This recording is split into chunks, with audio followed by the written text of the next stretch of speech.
manhood. Manhood is the isthmus between two extremes, the ripe, the fertile season of action when alone we can hope to find the head to contrive united with the hand to execute. Each age has its peculiar duties and privileges, pleasures and pains. When young, we trust ourselves too much. When old, we trust others too little. Rashness is the error of youth, timid caution of age. In youth, we build castles and plan for ourselves a course of action through life. As we approach old age, we see more and more plainly that we are simply carried forward by a mighty torrent, borne here and there against our will. We then perceive how little control we have had in reality over our course, that our actions, resolves, and endeavors, which seem to give such a guiding course to our life, are but eddies of the mighty stream that rolls to its appointed end. In childhood, time goes by on leaden wings, 10, 20 years. A lifetime seems an endless period. At manhood, we are surprised that time goes so rapidly. We then comprehend the fleeting period of life. In old age, the years that are past seem as a dream of the night, our life as a tale nearly told. Childhood is the season of dreams and high resolves, manhood of plans and actions, age of retrospection and regret. There is certainly no age more potential for good or evil than that of early manhood. The young men have, with much propriety, been denominated the flower of a country. To be a man and seem to be one are two different things. All young men should carefully consider what is meant by manhood. It does not consist in years simply, nor in form and figure. It lies above and beyond these things. It is the product of the cultivation of every power of the soul, and of every high spiritual quality naturally inherent or graciously supplemented. It should be the great object of living to attain this true manhood. There is no higher pursuit for the youth to propose to himself. He is standing at the opening gates of active life. There he catches the first glimpse of the possibilities in store for him. There he first perceives the duties that will shortly devolve upon him. What higher aim can he propose to himself than to act his part in life as becomes a man who lives not only for time but for eternity? How earnestly should he resolve to walk worthily in all that true manhood requires? There are certain claims, great and weighty, resting upon all young men, which they cannot shake off if they would. They grow out of those indissoluble relations which they sustain to society and those invaluable interests, social, civil, and religious, with all the duties and responsibilities connected with them, which are soon to be transferred to their shoulders from the venerable fathers who have borne the burden and the heat of the day. The various departments of business and trust, the pulpit and the bar, our courts of justice and halls of legislation, our civil, religious, and literary institutions, all in short that constitute society and go to make life useful and happy, are to be in their hands and under their control. Society, in committing to the young her interests and privileges, imposes upon them corresponding claims and demands that they be prepared to fill with honor and usefulness the places which they are destined to occupy. Young men cannot take a rational view of the station to which they are advancing or of the duties that are coming upon them without feeling deeply their need of high and peculiar qualifications.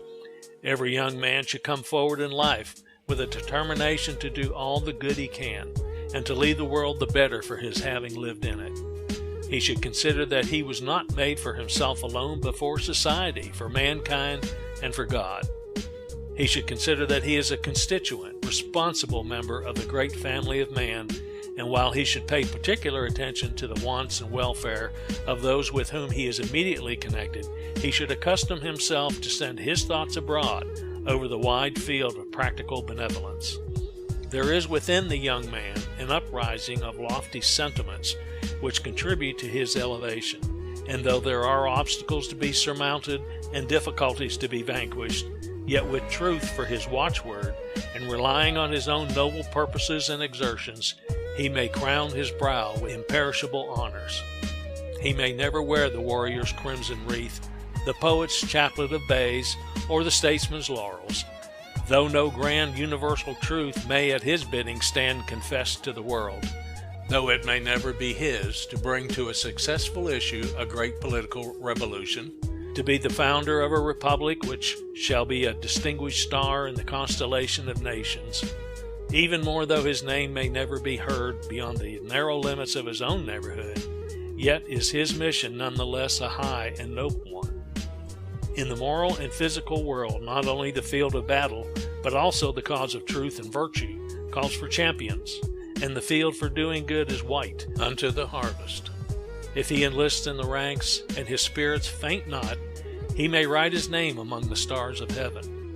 Beautiful lives have blossomed in the darkest places, as pure white lilies, full of fragrance, sometimes bloom on the slimy, stagnant waters. No possession is so productive of real influence as a highly cultivated intellect. Wealth, birth, and official station may and do secure an external superficial courtesy, but they never did and never can secure the reverence of the heart.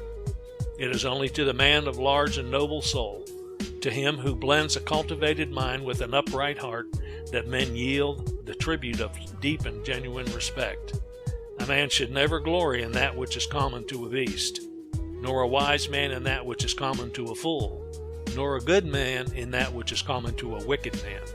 Since it is in the intellect that we trace the source of all that is great and noble in man, it follows that if any are ambitious to possess a true manhood, they will be men of reflection, men whose daily acts are controlled by their judgment, men who recognize the fact that life is a real and earnest affair, that time is fleeting, and consequently resolve to waste none of it in frivolities, men whose life and conversation are indicative of that serious mien and deportment which well becomes those who have great interest committed to their charge, and who are determined that insofar as in them lies life with them shall be a success, who fully realize the importance of every step they may take, and consequently bring to it the careful consideration of a mind trained to think with precision.